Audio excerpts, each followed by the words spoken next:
Assalamualaikum warahmatullahi wabarakatuh.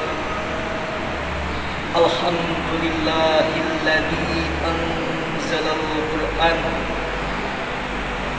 hudan linnasi wa bayyinatin minal huda wal furqan. Asyhadu an la ilaha illallah wa asyhadu anna Muhammadan abduhu wa rasuluh. Amma ba'd. Hadirin rahimakumullah.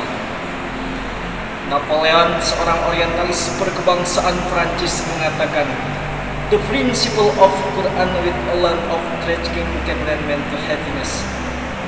Al-Quran adalah sebuah prinsip, satu-satunya kitab suci yang mampu menghantarkan umat manusia kepada kepulauan dan berbahagia.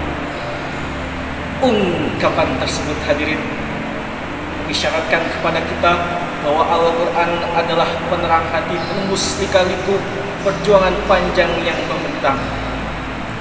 Al-Quran adalah benteng yang kokoh yang mampu mengcounter tipu daya dan godaan setan.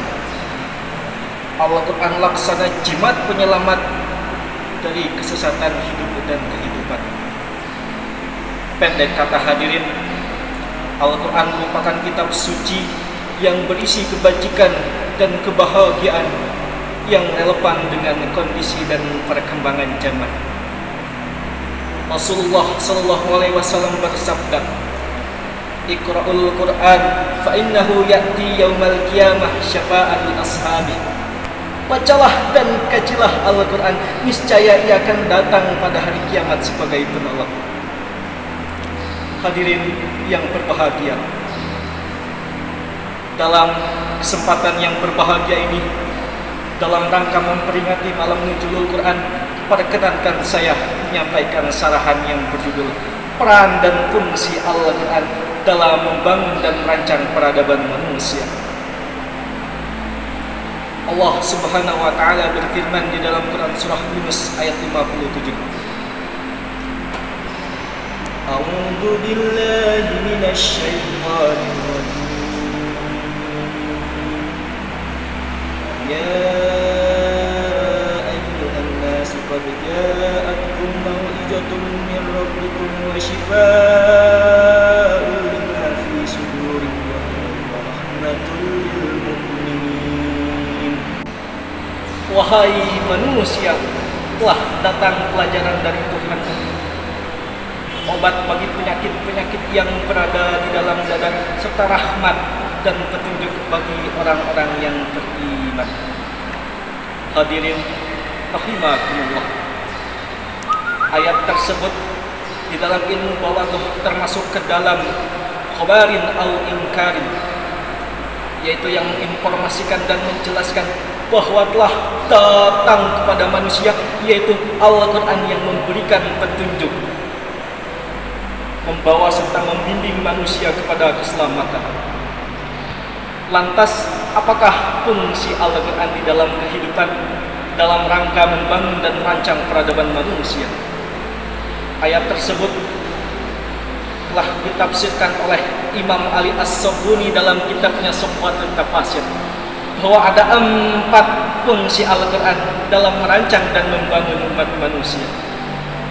Hadirin rahimakumullah, fungsi Al-Quran yang pertama yaitu mau'izatun min rabbikum, ay mau'izatun min khaliqikum. Al-Quran berfungsi sebagai pelajaran dari Tuhan yang Maha Pengajar. Berkaitan dengan hal tersebut, Imam Al-Ghazali di dalam Jawahir Al-Quran mengatakan, seluruh cabang ilmu pengetahuan itu semuanya bersumber daripada Al-Quran. Sebagai bukti, hadirin, bukankah Al-Quran diturunkan menggunakan bahasa Arab, lalu kemudian melahirkan ilmu bahasa, dan kita mengenalnya sebagai ilmu nahwu dan sarf? Bukankah, hadirin, Al-Quran diturunkan menggunakan bahasa yang indah, puitis, argumentis, dan romantis, lalu kemudian melahirkan ilmu sastra retorika, dan kita mengenalnya sebagai ilmu balaghah dan mantiq? Bukankah, hadirin, kita diperintahkan untuk membaca Al-Quran dengan baik dan benar, lalu kemudian melahirkan ilmu qiraat dan kita mengenalnya dengan ilmu tajwid. Bahkan hadirin, bukankah di dalam Al-Quran telah diceritakan tentang penciptaan manusia, penciptaan alam semesta, lalu kemudian melahirkan ilmu kehidupan dan kita mengenalnya dengan ilmu biologi. Masih banyak lagi hadirin. Dengan demikian seluruh cabang ilmu pengetahuan itu bersumber daripada Al-Quran. Hadirin rahimakumullah, fungsi Al-Quran yang kedua yaitu syifa'an lima fi suduri. Al-Quran berfungsi sebagai obat penyakit batin seperti penyakit syirik, ragu dan juga bodoh. Kenapa Al-Quran berfungsi sebagai obat penyakit batin, bukan sebagai obat penyakit cemburu? Jawabannya hadirin, memang benar. Jikalau kita mempunyai penyakit johir, itu berbahaya kalau tidak diobati. Tapi jauh lebih berbahaya lagi kalau kita mempunyai penyakit batin tapi tidak diobati. Dengan demikian, penyakit pusing, asma, jantung, liver dan kanker itu memang berbahaya dan dapat merusak tubuh kita. Tapi penyakit dengki, iri hati, haus kursi, korupsi, dan menghalalkan segala cara demi mendapatkan popularitas dan juga jabatan, itu jauh lebih berbahaya karena dapat merusak tatanan kehidupan masyarakat dan juga bangsa. Dengan demikian hadirin, Al-Quran turun memberikan peringatan dan larangan, janji dan ancaman, dan juga memerintahkan kepada kita semua untuk senantiasa mentaati segala isinya. Karena dengan demikian penyakit batin yang ada di dalam diri kita akan terkikis habis. Pantas hadirin, jikalau Abu Farida Muhammad Ijad pernah berkata di dalam bukunya Alis Nafsaka bil Quran, beliau berkata, Al-Quran adalah obat yang paling sempurna bagi seluruh macam penyakit, baik penyakit batin maupun penyakit johir. Hadirin rahimakumullah, fungsi Al-Quran yang ketiga yaitu hudan ay hidayatan minad dalal. Al-Quran berfungsi sebagai petunjuk bagi manusia dari kesesatan. Al-Quran diturunkan oleh Allah Subhanahu wa Ta'ala memberikan peringatan, memberikan petunjuk, serta membawa dan membimbing manusia kepada keselamatan, baik keselamatan dunia maupun keselamatan akhirat. Berkaitan dengan hal tersebut, Profesor Dr. Quraisy Shihab di dalam wawasan Al-Quran mengatakan, seluruh ayat yang berada di dalam Al-Quran itu semuanya berisi ajaran yang relevan dengan perkembangan situasi zaman. Al-Quran mampu menghadirkan solusi berbagai macam permasalahan problematika kehidupan manusia, baik masalah ibadah ritual maupun sosial, yang di dalamnya termasuk tentang etika kenegaraan. Dengan demikian hadirin, jikalau kita sudah mampu memahami isi Al-Quran, menjadikan Al-Quran petunjuk dalam hidup kita, dan mengamalkan Al-Quran di dalam kehidupan sehari-hari, dapat dipastikan orang tersebut tidak akan bertentangan dengan ajaran Tuhan dan berkelainan dengan tuntutan agama, siapapun dia, apapun dia profesinya. Seorang pejabat, jikalau ia sudah mampu menjadikan Al-Quran pedoman di dalam hidupnya, ia tidak akan berani berbuat korupsi meskipun rakyatnya tidak tahu. Seorang pedagang hadirin, jikalau ia sudah mampu menjadikan Al-Quran petunjuk di dalam hidupnya, ia tidak akan berbuat curang, mengurangi berat timbangan meskipun pembelinya tidak mengerti.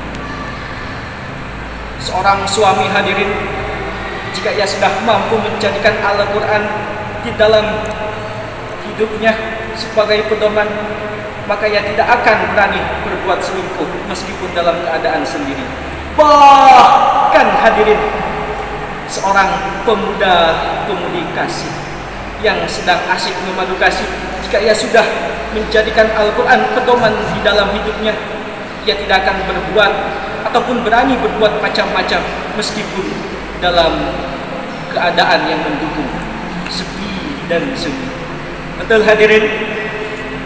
Dengan demikian Al-Quran berfungsi sebagai petunjuk bagi manusia dari kesesatan. Hadirin rahimakumullah, fungsi Al-Quran yang keempat yaitu rahmatan lil mu'minin, ay rahmatan lil ahli iman. Al-Quran berfungsi sebagai rahmat bagi insan dan beriman. Artinya, jika kita sudah mampu membaca isinya, memahami ajarannya, mengamalkan pelajarannya ataupun petunjuknya, maka Al-Quran akan memberikan ketenangan pada diri kita, jauh dari rasa resah dan gelisah, dan siap menghadapi problematika kehidupan. Dan Al-Quran akan memberikan kebahagiaan kepada kita, baik kebahagiaan dunia maupun kebahagiaan akhirat. Rasulullah Shallallahu Alaihi Wasallam bersabda, barang siapa yang menjadikan Al-Quran sebagai imamnya, maka ia akan membawanya masuk surga.